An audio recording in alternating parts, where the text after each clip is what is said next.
Welcome to Comics Bazaar, the channel of comics commentary and arcana.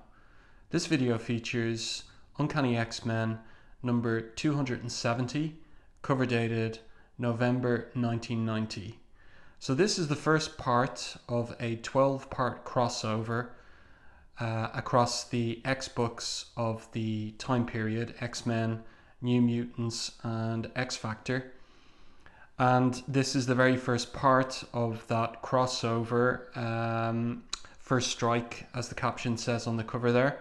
This cover by Jim Lee and Scott Williams, featuring Havok, formerly of the X-Men, and now, as it turns out, a magistrate of the apartheid East African island of Genosha. And he has taken out here Storm, Boom Boom, and Warlock. So let's open this up.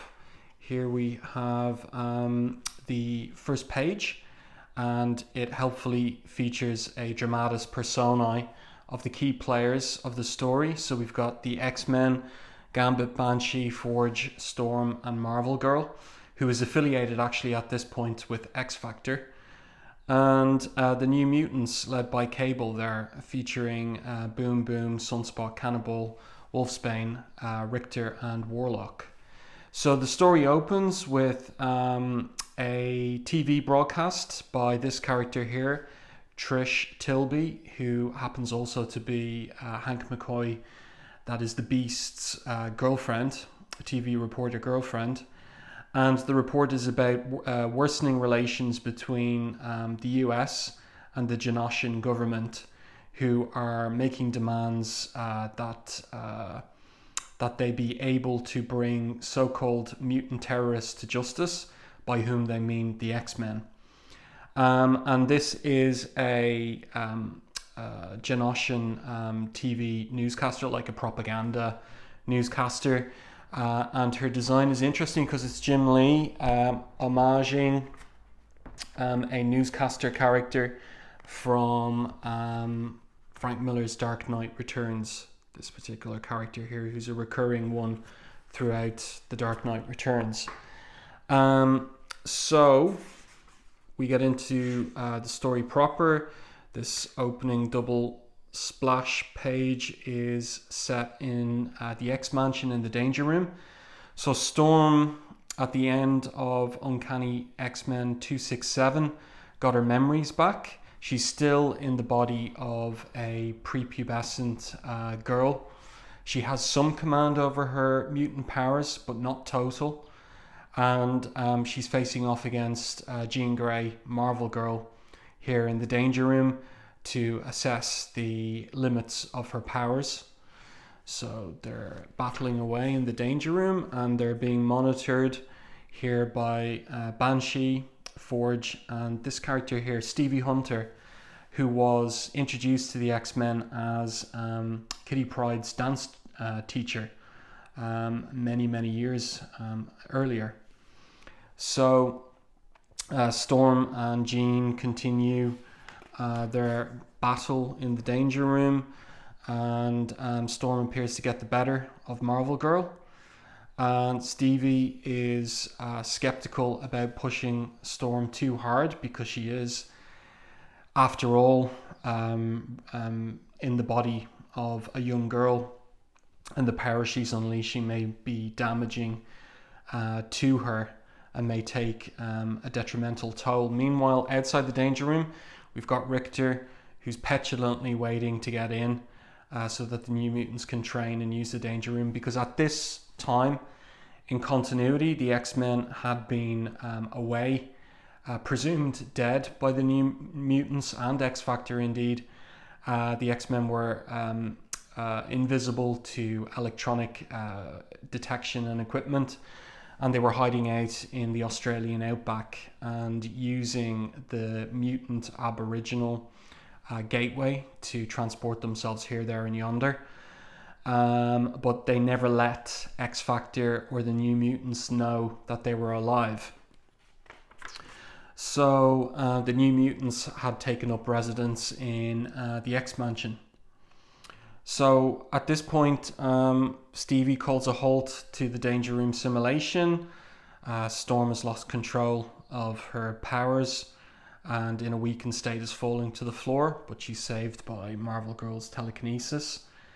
And Stevie basically reiterates her point that Storm shouldn't be pushed too hard, and then Cable bursts into the Danger Room in order that his young charges can use the facilities themselves.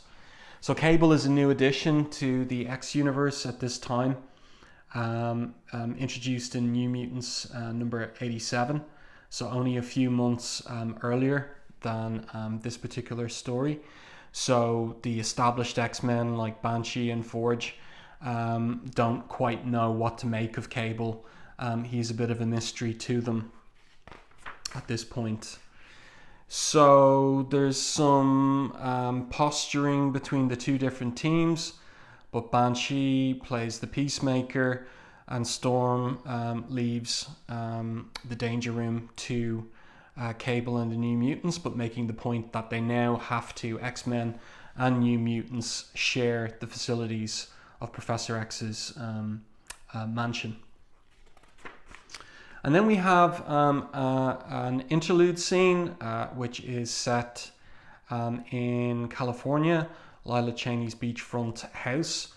We have this character, Guido, strongman. He would later join X Factor. And he is preventing this guy here, film producer, from getting access to the mansion. That is where Dazzler had been living, but she has left.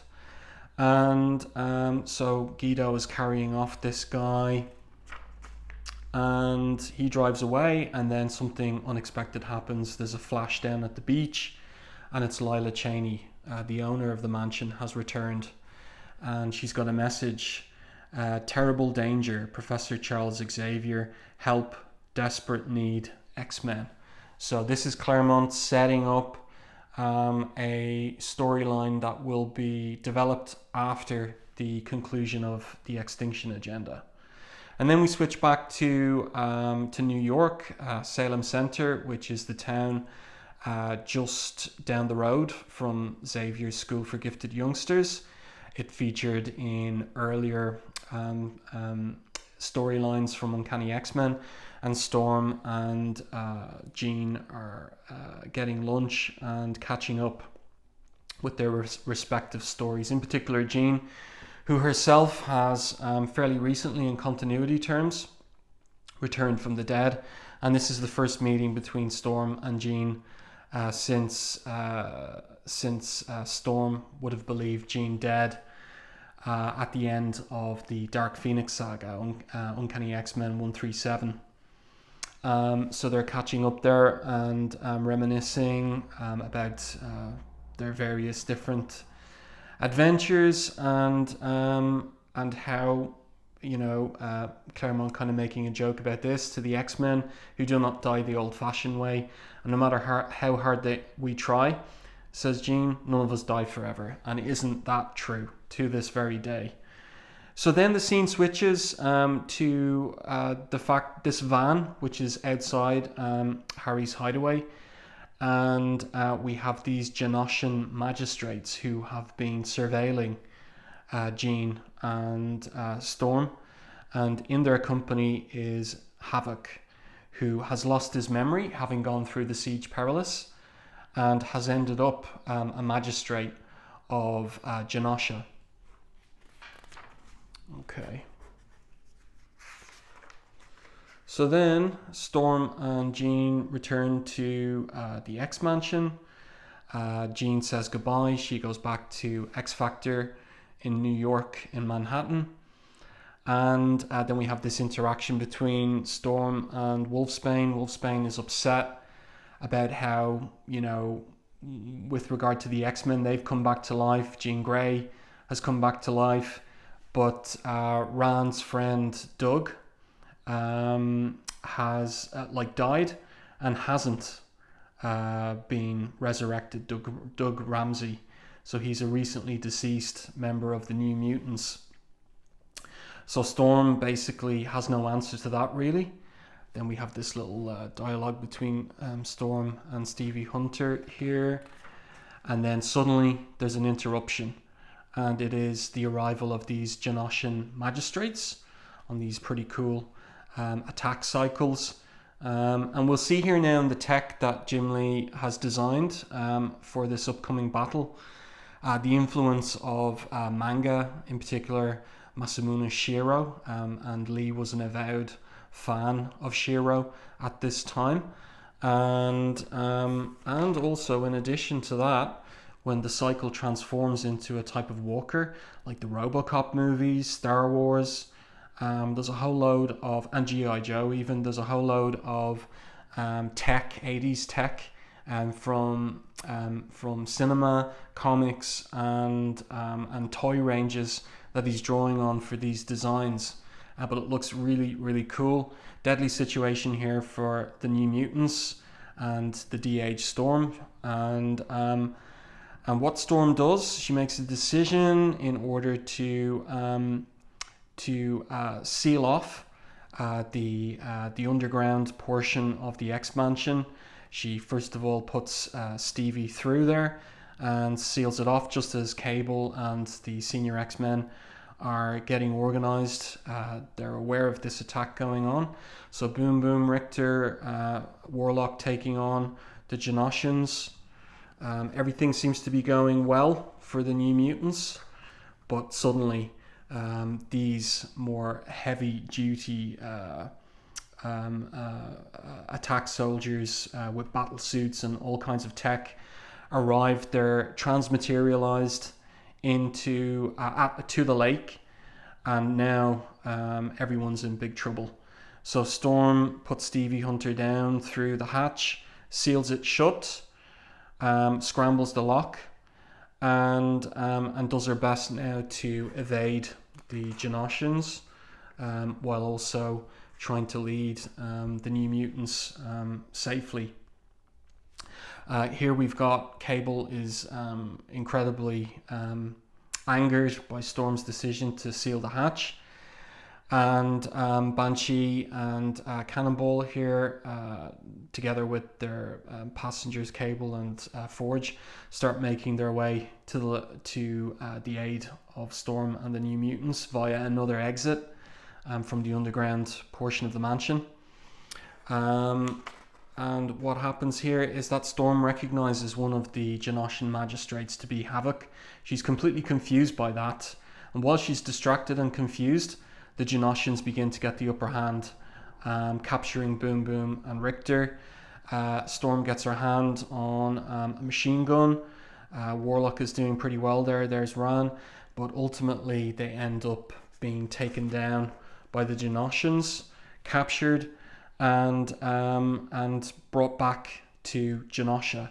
So scant seconds later, the X-Men and Cable finally arrive on the scene, but too late. So Cable vows revenge. When I don't know who did this, he says to Forge, but when I find out, you got my word, the people responsible are going to wish they'd never been born.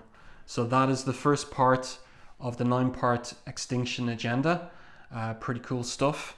And our creative team, of course, Chris Claremont writing, Jim Lee and Scott Williams the art.